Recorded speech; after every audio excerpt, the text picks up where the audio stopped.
बाक्सा मेदागादाव गंसे गोदान फरायसालि UN एकाडेमि गायसनबाय। बाक्सा बरमायाव समायनापुरी गहेना आइजो आफादा बोसोरारि जोबथा हाबाफारि खुंफुंदों। बाक्सा तिहु बरमा सोलोंथाइ खोन्दोनि बानजायनायाव 6 साननि निष्ठा फोरोंथाइ हाबाफारिया जोबनानै थांबाय। मिथिंगापुरीनि लावखार ओंखामसालिया 14 सानाव आगान होबाय। खुलुमबाय बड'लेण्ड खौरांनि गासै नायगिरि नोंथांमोनखौ अननाय मोजां मोननाय आरो सिबिनायखौ बावहरग्रोनानै दिनैनि रादाबाव आं रमेन बर'आ बरायबाय। दा दं आबुं रादाब। बाक्सा मेदागादाव गंसे गोदान फरायसालि UN एकाडेमि गायसनबाय। मेदागाद ओनसोलाव बाथौ आश्रम बायदि गावारि खोन्दोनि फरायसालि थासेयावबो गोदानै UN एकाडेमि गायसननायनि गोजोर थांखिखौ फरायसालिनि गोरायुं रनसाय बसुमतारी बिथाङा बेबायदिहाय बुंथियो। खुलुमबाय। गिबियावनो आङो गासै बड'लेण्ड खौरांनि नायगिरि बिथांमोननिसिम आंनि गोसो गोरबोनिफ्राय 2020 मायथाइनि गोदान बोसोरनि हामलायनायखौ जासिग्रोनाय जाबाय। बेजों लेखायनो नैबे जोंनि मेदागाद ओनसोलाव दिनै UN एकाडेमिखौ जोङो बेखेवनायनि जों UN एकाडेमि मेदागाद हिसाबै साफ्रोमबो सामलायगिरिजों लोगोसेनो फोरोंगिरि आरो गार्जेन बिथांमोनजों लोगो जानानै मोनसे न'खरनि बादियै जोङो गथ'फोरनि इयुन जिउखौ मोजाङै मोजां जाफुंसार होनो थाखाय जोङो आखायाव लादों आरो बियो जाफुंनायनि लामायावनो दङ। आं बेखिनिखौनो गासैनिसिमबो मेसेज होनो सानो। बेखेवनाय मेलाव बाहागो लाफैनो हानाय थांखिजानाय आलासि लाइथुन नार्जारिया बेखेवनाय हाबाफारियाव नुजाथिफैनो मोननानै गावनि मोन्दांथिखौ बेबायदिहाय फोरमायथियो। गिबियावनो खौरांनिसिम साबायखर जासिहरनाय जाबाय। लोगोसेनो UN एकाडेमि मेदागाद कमिटिनिसिम एपइन्टेड स्पिकार हिसाबै लेंहरनायनि थाखाय आङो साबायखर जासिहरनाय जाबाय। बेवहाय फैनानै आङो जिहेतु जे स्कुलनि जे इनभारमेन्ट बेखौ नुहैनानै मोजांखौनो मोनदों। जिहेतु दिनै जे स्कुलनि अपेनिं सेरेमनि लोगोसे बे अपेनिं सेरेमनियाव जेखिनि फेकाल्टि होदों बे फेकाल्टिनि जे लिस्ट बे फेकाल्टिनि लिस्टफोरखौबो नुनानै जेरैबायसा गुन गोनां सोलोंथाइ होनायनि बिबान लादों बिसोरो बेबायसा गुन गोनां सोलोंथाइखौ होनो हागोन होननानै आङो आसा खालामदों।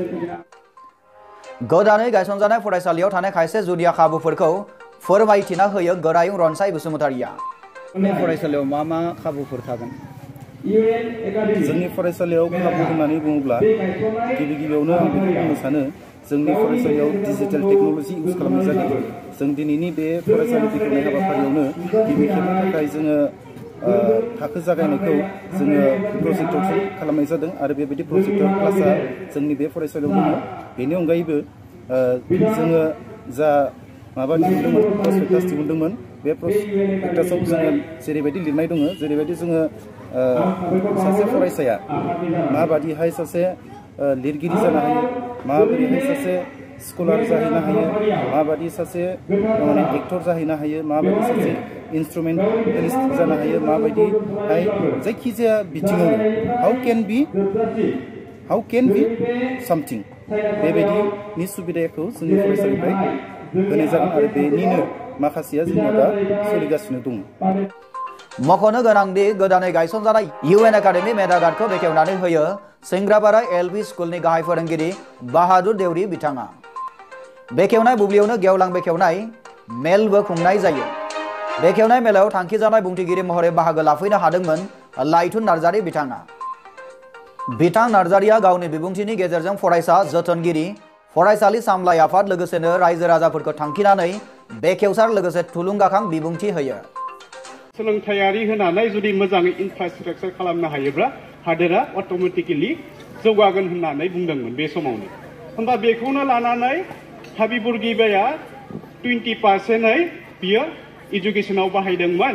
बाहायनानै 2008 मायथाइयाव बिसोरो 78% इडुकेटेड काउन्ट्रि हिसाबै मोनथिजादों। हाबाफारिखौ मिलौदो खालामनाय थांखिया बेखेवनाय मेलाव गोदै देंखोजों नुजाथिनाय रायजो राजाफोरखौ मुहि फोनाङो ओनसोलनि बयजोंबो मोनथिजानाय रोजाबगिरि रतन मेहेर बर'आ।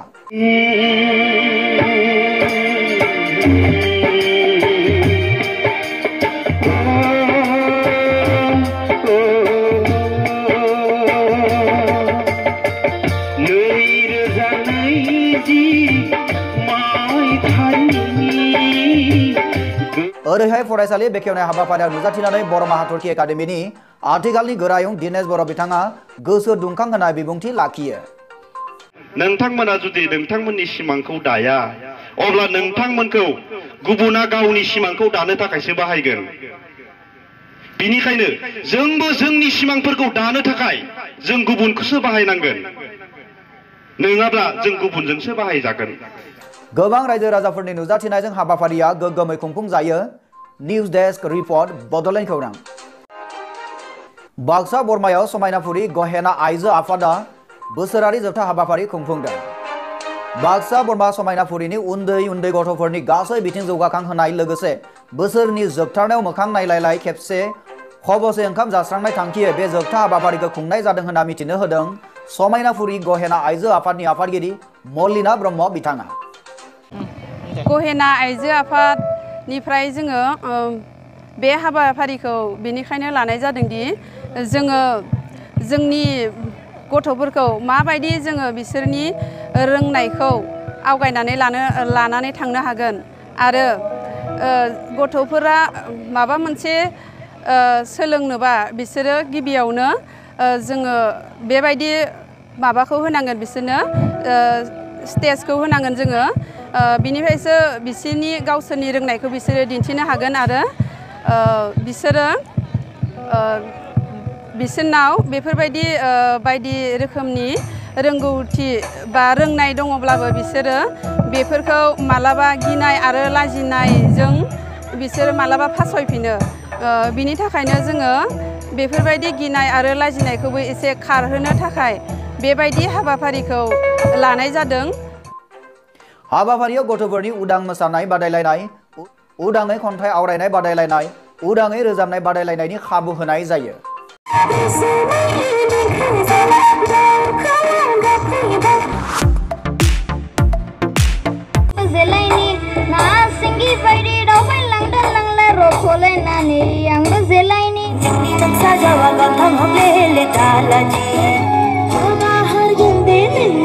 All things wise and wonderful.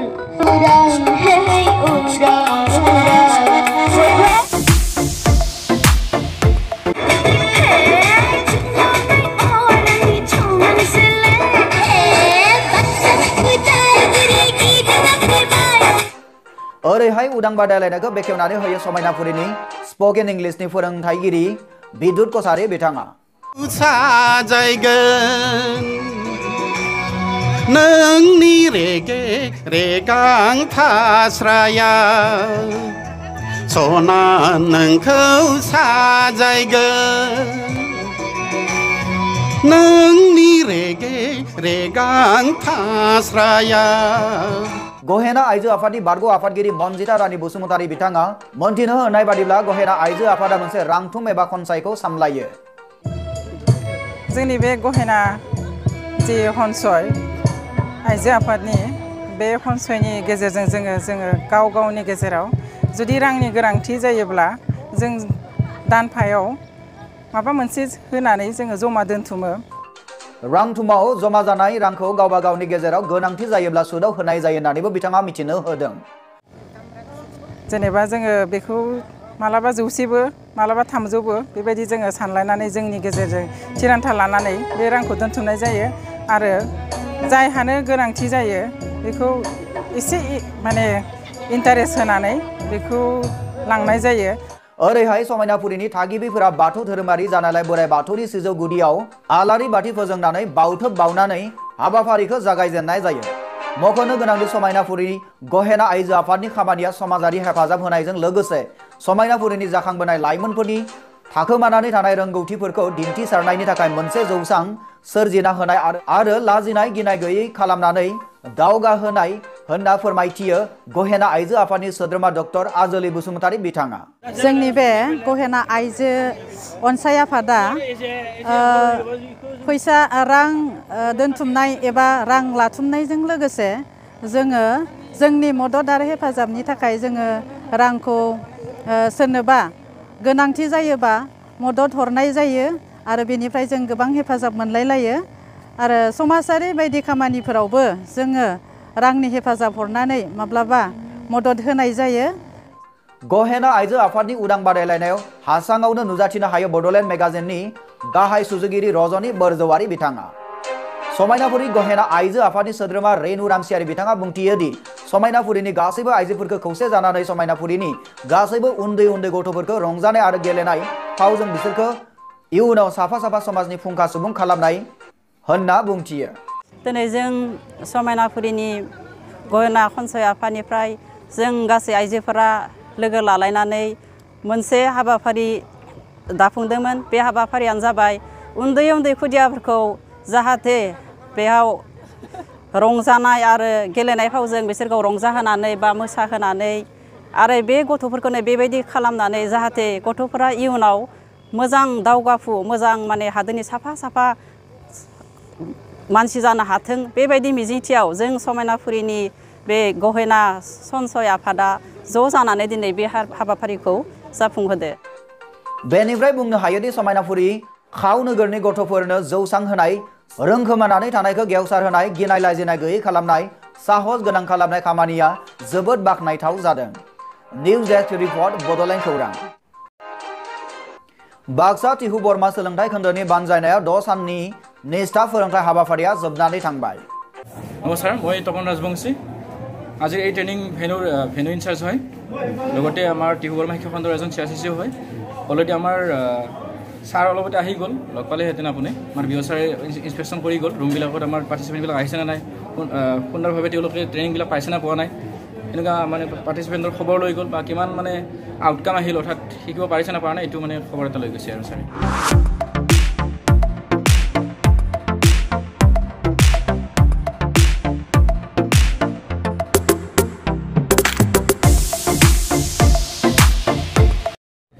এইটো নিষ্ঠা ট্ৰেইনিং হয়। এইটো আমাৰ বাক্সা জিলাৰ অন্তৰ্গত টিহু বৰ্মা শিক্ষা খণ্ডৰ আণ্ডাৰত এই 6 দিনীয়া কাৰ্যসূচীৰে চলি আছে। এইটো আমাৰ ফাৰ্ষ্ট ফেজ হয়। थांनाय 22 डिसेम्बर खालारनिफ्राय जागायनानै 36 डिसेम्बर खालाराव थुंगे होननाय सान द'वारि फोरोंथाइ हाबाफारिखौ बाक्सानि बर्मा हिनजावसा गोजौ फरायसालियाव खुंनाय जादोंमोन। टोटेली আমাৰ 4টা ফেজ চলিব। এইটো ফাৰ্ষ্ট ফেজ আছিল, এইটো আপোনাৰ 26 তাৰিখৰ পৰা আৰম্ভ হৈছিল, আজি ইয়াৰ লাষ্ট ডে। তেনেকুৱা national initiative for school heads and teachers holistic advancement सुंदुयै निष्ठा फोरोंथाइखौ सर्व शिक्षा अभियाननि सुंथानायाव खुंनाय जादों होनना मिथिनो मोननाय जादों। आसलते निष्ठा की এইটো হ'ল ফুল ফৰ্মটো national initiative for school heads and teachers holistic advancement, অৰ্থাৎ সৰ্বাংগীন উন্নতিৰ কাৰণে এইটো এটা ট্ৰেইনিং, য'ত নেকি এই ট্ৰেইনিংটো লৈ আমাৰ ছাৰ বাইদেউসকলে স্কুলত গৈ কিনে ইমপ্লিমেণ্ট কৰিব, যাৰ ফলত আমাৰ ছাত্ৰ ছাত্ৰীসকলৰ এটা হলিষ্টিক ডেভেলপমেণ্ট হ'ব, অলৰাউণ্ড ডেভেলপমেণ্টৰ কাৰণে তেখেতসকলক ট্ৰেইনিং দি থকা হৈছে। बाक्सा जिल्लानि मोनफ्रोमबो सोलोंथाइ खोन्दोआव निष्ठा फोरोंथाइया सोलिगासिनो दङ। আচ্ছা, এই ট্ৰেইনিঙত কিমানজন টিচাৰবিলাকে অংশগ্ৰহণ কৰিছে? ইয়াতে আপোনাৰ টোটেল আমাৰ টাৰ্গেট আছিল 200, তো আজি আমি দেখা পাইছোঁ যে 20 মান আমাৰ বিভিন্ন সমস্যাৰ কাৰণে এবচেণ্ট আছে, 180 প্ৰেজেণ্ট আছে আৰু তেনেকুৱা। मोनथिनो मोननाय बादिब्ला बेयो गिबि खोलोबनि निष्ठा फोरोंथाइ। बे फोरोंथाइनि जै फोरोंगिरि आरो आइजो फोरोंगिरि गासैखौबो ओरैबायदि फोरोंथाइ होनाय जादों दि जाहाथे बिथांमोना गाव गावनि फरायसालिनि फरायसाफोरनि गासै बिथिं जौगाखांहोनायाव मदद होगोन। কিমানখন স্কুলৰ পৰা আহিছে? এইটো টাৰ্গেট আমাৰ টোটেল 114খন স্কুল আছিল, কিন্তু আমি যেহেতু ফেজ ফেজ দিছোঁ টাৰ্গেট 200 আছিল, গতিকে স্কুলৰ সংখ্যাটো ঠিক তেনেকুৱা আৰু। खुंजानाय फोरोंथायाव आसा थिजानाय फोरोंगिरिफोरनि अनजिमाया गासै 200 मोनब्लाबो एंगारहायै जाहोननि थाखाय 180 फोरोंगिरिफोराल' नुजाथिदों होननानै मिथिनो होदों निष्ठा फोरोंथाइनि लोब्बागिरि तपन राजबंशी बिथाङा। বুলি ক'লা, কিমান ফেজলৈ হ'ব? টোটেল 4টা ফেজ হ'ব। এইটো ফাৰ্ষ্ট ফেজ আছিল আমাৰ, আজি শেষ হ'ল 26 তাৰিখৰ পৰা 31 তাৰিখ। ছেকেণ্ড ফেজ কেতিয়া হ'ব? ছেকেণ্ড ফেজটো বিহুৰ আগে আগে শেষ হ'ব। আমি বিভিন্ন মানে কাম আছে, আকৌ এক্টিভিটি ডিষ্ট্ৰিবিউশ্যন আছে, কিবা আছে, এনেকুৱা কাৰণে আমি ঠিক বিহুৰ আগে আগে এটা ফেজ পাতিম আৰু ছেকেণ্ড ফেজটো, তাৰ পাছত আকৌ হ'ব। गासै गं 200 फरायसालिफोरनिफ्राय बाहागो लाफैजोबनो हायाखैब्लाबो 180 फरायसालिफोरनिफ्राय बाहागो लाफैनो हादों होननानै मिथिनो होबावदों। দ্বিতীয় এইটো আমাৰ প্লেনিং কৰা হৈছে বৰ্মা कलेजत আৰু আমাৰ बर्मा हाई सेकेन्डारित माने पाटा एटा प्लेनिंग गरिसो आमी। फोरोंथाइ लाग्रा फोरोंगिरिफोरनि थाखाय गांफा गांफा बिजाबबो दैखांना होदों एनसीईआरटीआ, जेराव गथ'फोरखौ फोरोंथाइ बिगियाननि आयदाजों बुंफबनाय। जानो गोनां गासै 4 फेजनि नैथि फेजखौ बाक्सानि बर्मा कलेजाव खुंनाय जागोन होननानै मिथिनो होदों तपन राजबंशी बिथाङा बिउरो रिपर्ट बड'लेण्ड खौरां मिथिंगाफुरिनि लावखार ओंखाम सालिया 16 सानाव आगान होबाय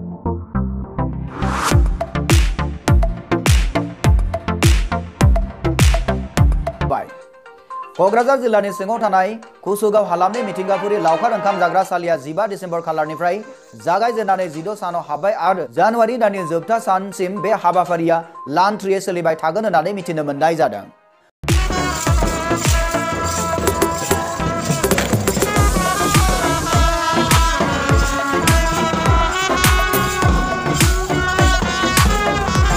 मख'नो गोनांदि मिथिंगाफुरि लावखार ओंखाम जाग्रा सालिया मिथिंगाफुरिनि मिथिंगानि माखासे नुथाय जेरैहाय दैमा दैसा स्राय स्राय बोहैलांनाय लेन्डस्केप बिफां लाइफां आरो दिमोलै थानाय दैनि बान्दो बेफोर गासैबो नुथाया गोसोखौ हायना फोनांनो हायो।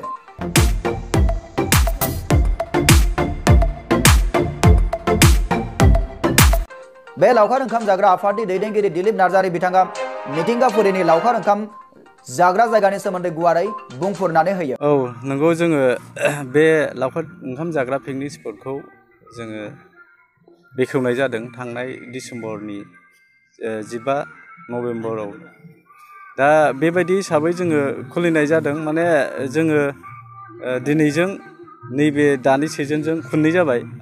जोंहा बाव मोनसे नन्दिपुर GPMC खुलिनाय जादों आरो जोङो नैबे कुसुगाव फरेस्ट रेन्जनि आन्दाराव।